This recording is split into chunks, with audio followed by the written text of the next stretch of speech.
West Point, the United States Military Academy. For more than 150 years, it's been a national wellspring from which have come young men fitted by training, education, desire, and character to become career officers in the United States Army. Appointment to the Military Academy is under authority of subsection 4342 of Title 10 of the U.S. Code and Secretary of the Army allocations.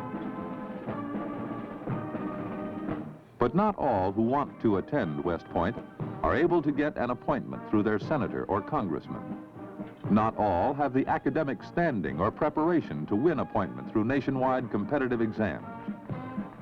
Still, for the young American whose motivation is strong and whose academic potential is there to be realized, there is a way.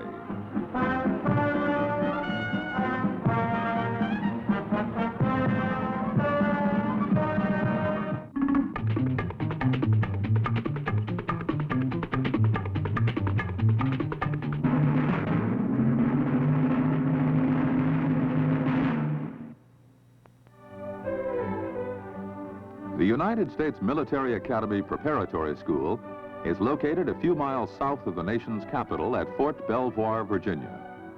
In August of each year, the members of the new class begin to arrive. All are in the Army. Some are combat veterans. Many have enlisted immediately after school graduation to attend this school. Some are from reserve component units. All have one goal: to qualify for admission to the United States Military Academy. The prep school, or USMAPS as they will soon be calling it, is here to help them reach that goal.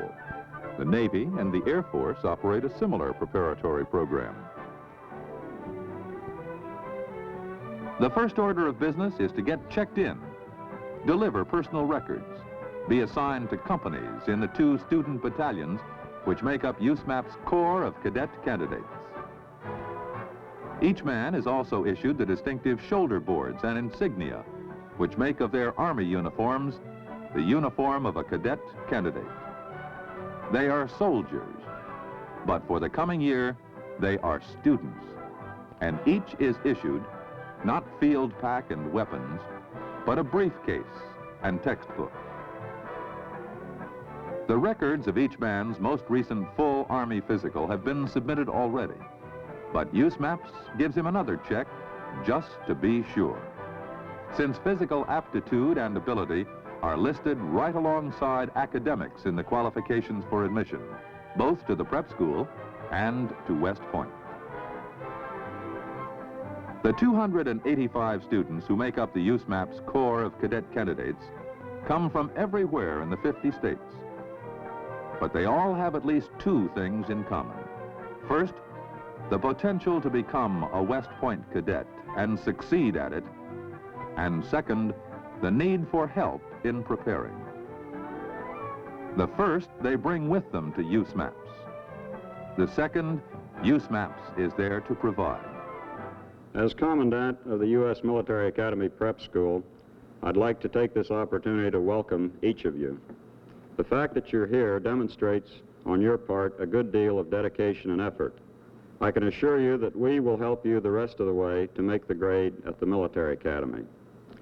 What you set out to do isn't going to be easy, but few things really worthwhile are easy. Now, while the Army needs leaders with individual force, initiative, courage, and so on, it also needs these individual qualities expressed in terms of team effort. The object is not to stamp out your individuality, but rather to harmonize it, to make both it and the team identity more effective. This works, and if you haven't already learned how it works, you will. Now, what lies ahead of you? We have 2 terms. The first is aimed at preparing you to do your best on the college boards. These tests will be held in January. Those that make it will go on into the second term, which is designed to prepare you to make the grade at the Military Academy. As to your classwork here, your emphasis will be in 2 areas. One of these areas is English. And during the first term, emphasis is placed on the use of the language. a broadening and sharpening of vocabulary, exactness in using the sound symbols which convey ideas. Sir, I think the word means cloudy or unclear. Good, yes. It means unclear, ill-defined. It comes from the Greek word, which means, just as you said, cloudy, unclear. And if you've ever had a date who said they should be ready by 8 o'clock, you know what it means, perhaps, to have a statement which is apparently clear suddenly become nebulous.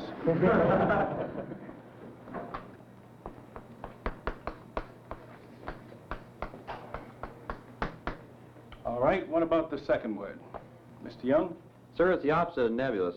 It means you really spell it out by the numbers. The other prime academic emphasis is on mathematics. On two subjects, trigonometry and algebra. You cannot do well on your college boards in January without a basic knowledge of these two subjects. These two subjects also lay the groundwork for your advanced algebra courses in the second term. Right here at the first of the year, let's stop and think how mathematics relates to you. What does all this trig, algebra, geometry, even calculus mean to you personally? Do you need them? Well, as an officer, you may. Then again, you may not use any of them in your daily work. Yet, the mental benefits will reach into every phase of your life. Why? Because mathematics is not only a language of algebraic numbers. It is a language of logical thought. Any mathematics teaches you to reason out problems in logical sequence. Here, we have taken a group of sentences and changing those sentences into algebraic expressions. If this expression is correct, and this expression is correct, then our conclusion is also correct. This business of logical, clear thinking goes to the heart of being an Army officer and also an effective human being in any field. So for the next few From the months, beginning, the cadet candidates know that they are the focus of the preparatory school's mission, settle into it. to help its students qualify physically and academically for entrance into West Point, to provide academic, military, and physical preparation that will help the average 170 each year who do enter West Point to stay there and succeed. An additional function of the school is to identify any who are not fully qualified. These people are returned to normal duties in Army units. So far, they fill the bill. They are United States citizens, are of good moral character, are at least 17 but must not have reached their 22nd birthday by the 1st of July prior to entering the academy. They are not now and never have been married, have a high school diploma or its equivalent, and are classified medically fit.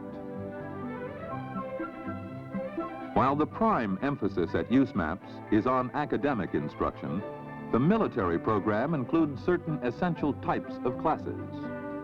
Gentlemen, when you're using this weapon, either on the rifle range or in combat, you're going to have to know how to clean it, which means you're going to have to know how to field strip it.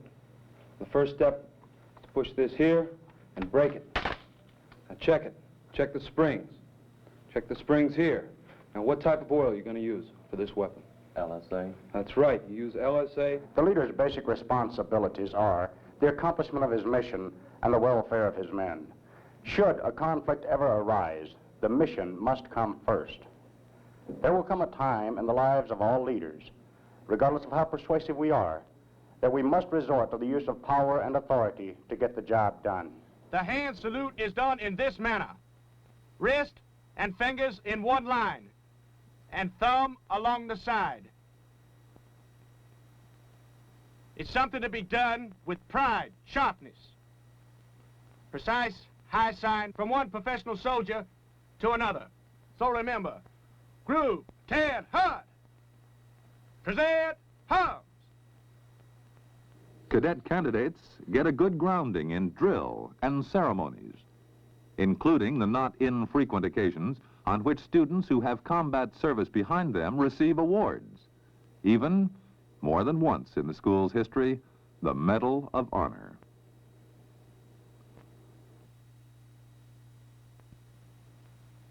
Ready? Exercise! The school's high emphasis on physical aptitude and condition is evidenced in the fact that part of every day is devoted to vigorous physical activity of one kind or another.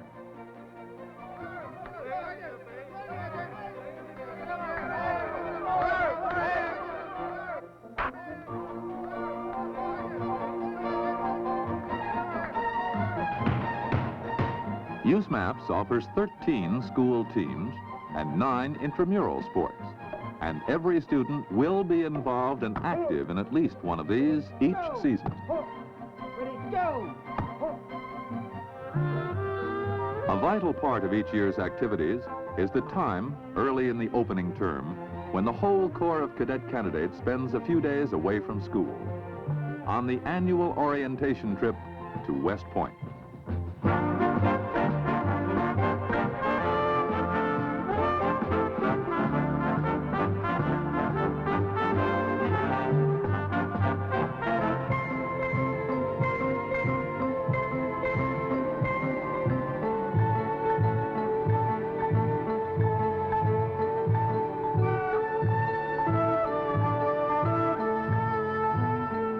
They arrive at the military academy on a Thursday afternoon and are assigned in groups of 5 to their selected escorts from the Corps of Cadets, who will be their hosts and guides during the visit.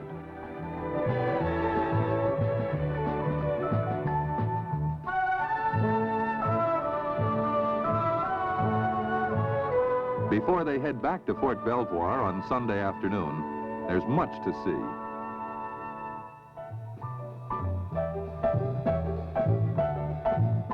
This is a time for getting the feel of West Point at first hand. And what better way is there to get the feel than by asking questions? Lots of them. Any questions asked by the prepsters are answered thoroughly.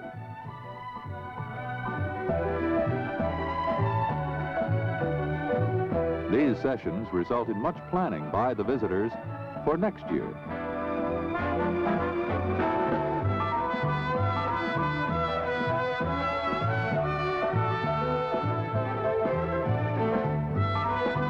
This visit is enjoyable, but it is also purposeful. The cadet candidates have a chance to live among the cadets, see at first hand what West Point life is like, see for sure whether this is what they want. They learn in this 72 hours or so a lot about West Point. A prime key to the quality of the Corps is the honor code. This code, which every cadet is expected to live by, is a very simple one. A cadet does not lie, cheat, or steal. Now, this code does not come down as regulations from higher headquarters. It had its origin in the Corps, among the cadets themselves. The Corps originated and administers this code and keeps its spirit alive. A brief look into what to expect in the way of instruction during their years at West Point is shown to the future cadets. Opinions are being formed, conclusions are being drawn.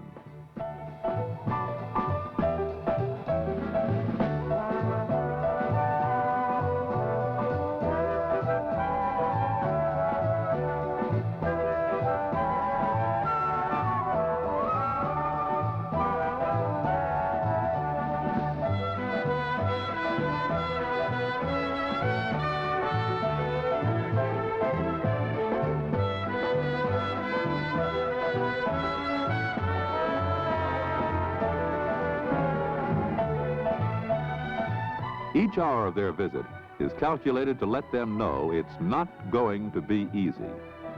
But if they make it, it's an accomplishment to be proud of. We asked on this visit to West Point, how is a man trained to lead? In several ways, I think. Through our broad academic program, through the constant four-year developmental program in character, and through physical and military training programs that the cadet undergoes. I think it's important also to appreciate that how we teach is as important as what we teach. By this I mean the excellence we obtain through the man in uniform on the platform, giving the example as a leader, as well as being expert in the academic discipline which he teaches. I also have reference in this sense to the participatory type of instruction we use, where instead of the individual parroting facts from a text or merely absorbing the instructor's opinions, he partakes of the discussion and helps teach the other cadets. In this way, we obtain and insist upon critical analysis, logical reasoning powers, and the ability to express oneself orally and in writing.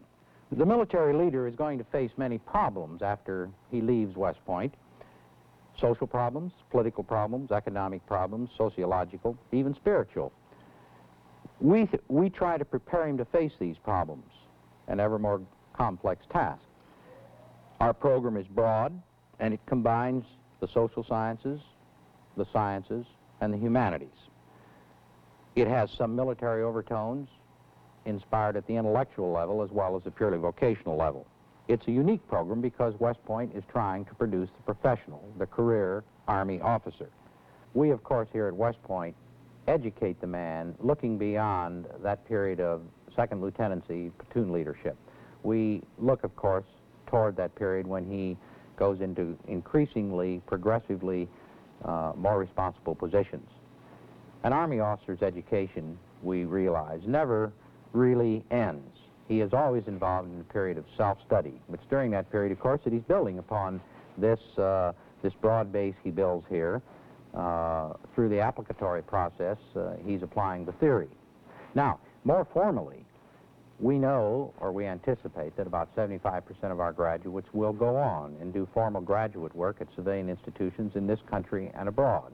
That's to prepare themselves to enter into the 100 or more fields that the Army has a need for, specialized fields. And finally, of course, there's the Army's military schooling system that the officer can look forward to being involved in as late as 16 to 20 years of service before he's through it.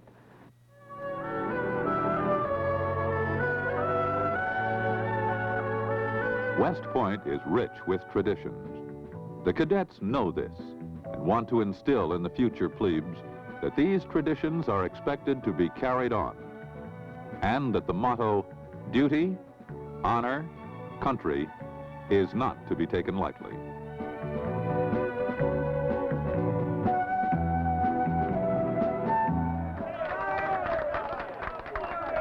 The Prepster's visit to West Point includes time for reconnaissance in other vital areas of cadet life, in addition to academics, traditions, and history, including a typical cadet pep rally on the night before a football game.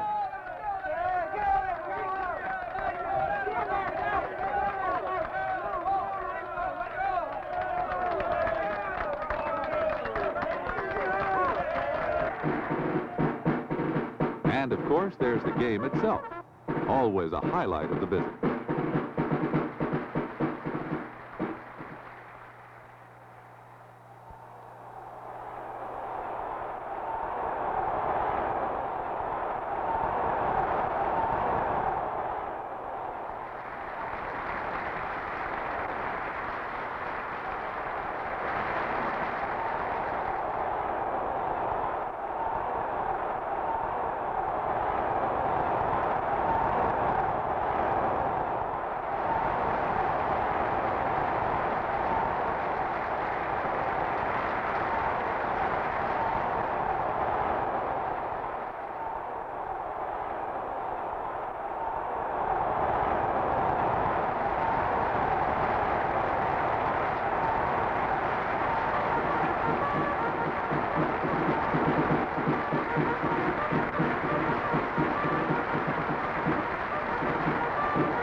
This orientation trip to West Point really enables the prepster to see what it is he has started preparing for, to reinforce, if such is needed, his decision that this is what he wants.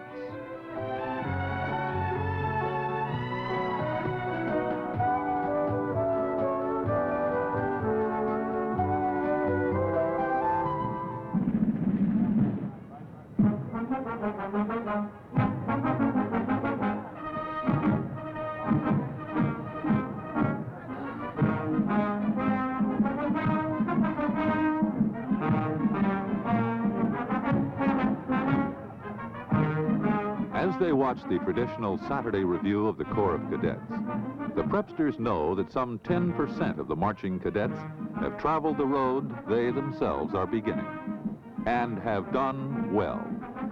USMAP's graduates, though they make up only 10% of the West Point Corps, hold 20% of the cadet officer positions.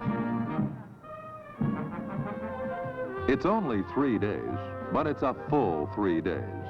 A chance to see and ask at first hand, time to sleep and eat and listen and walk around, to feel what it's like. Then back to USMAPs.